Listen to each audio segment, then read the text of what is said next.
très bientôt. Au revoir.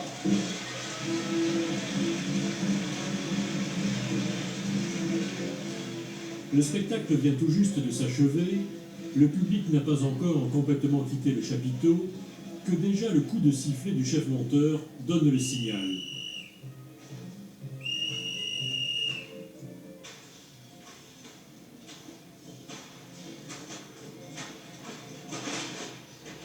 C'est le signal d'une course contre la montre qui, en quelques heures, va déplacer le cirque Pindar-Jean Richard vers l'étape suivante, une centaine de kilomètres plus loin.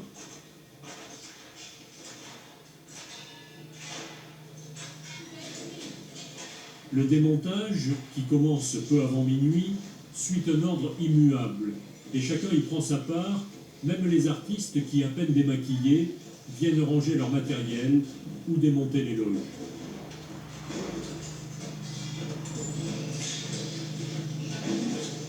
Cette vaste chaîne du cirque, ce grand jeu de construction, où l'on range ici avant d'aller remonter ailleurs, c'est l'envers du décor d'une piste devenue l'espace d'une nuit, sans étoiles.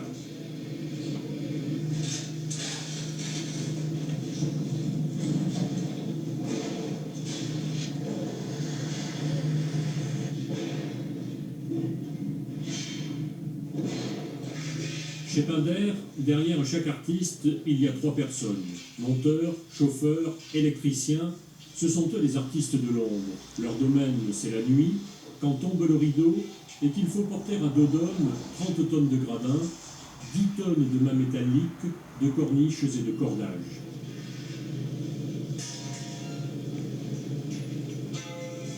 La toile, à elle seule, pèse 15 tonnes.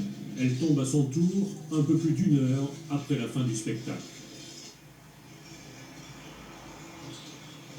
Ce n'est qu'après, vers 1h30 du matin, lorsque les 25 convois du matériel seront en bon ordre, que le cirque s'accordera une très courte pause. Car demain, une autre ville attend. Le réveil est fixé à 4h30. Pindar-Jean Richard parcourt ainsi 25 000.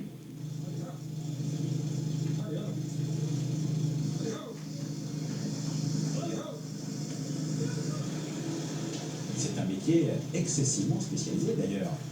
Des grands cirques, il en reste plus beaucoup. Hein. Il reste donc Pindar-Jean Richard, il reste Arlette-Bruce. Et puis après, bon, ce sont des petites structures où les contingences de montage et démontage sont moins importantes, d'abord parce qu'ils montent moins longtemps, ils restent plus longtemps dans les villes, alors que nous, mécanisés comme nous le sommes, c'est-à-dire ces 130 personnes et ce chapiteau de 2500 places, il y a besoin d'une grosse organisation, et c'est là où tout repose sur ces hommes. Nous, les Français, nous sommes les seuls au monde à faire ce qu'on appelle des villes d'un jour, et Pindar-Jean Richard, alors unique au monde, a visité 250 000 par an.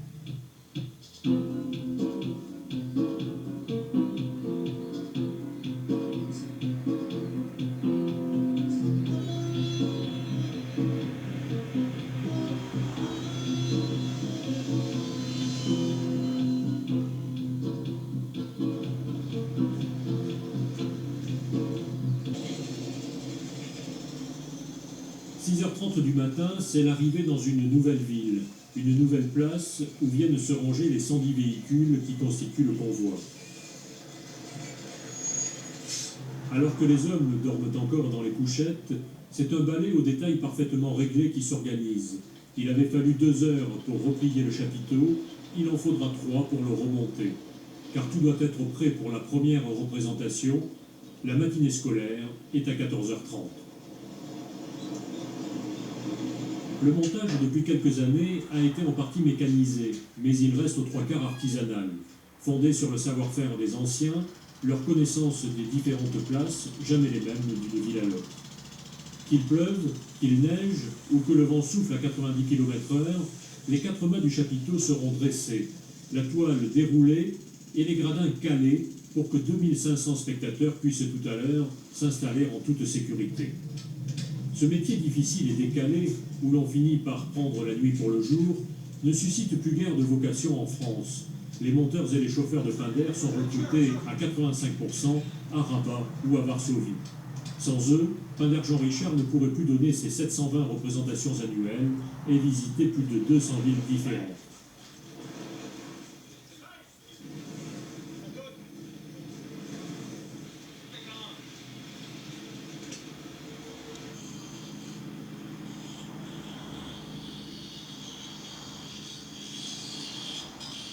avez l'impression que vous faites un métier qui n'est plus de cette époque? Ah non, moi je considère qu'il est toujours de cette époque, mais c'est toujours comme ça, je veux dire. Ce qui marche le mieux, c'est ce qui est anachronique.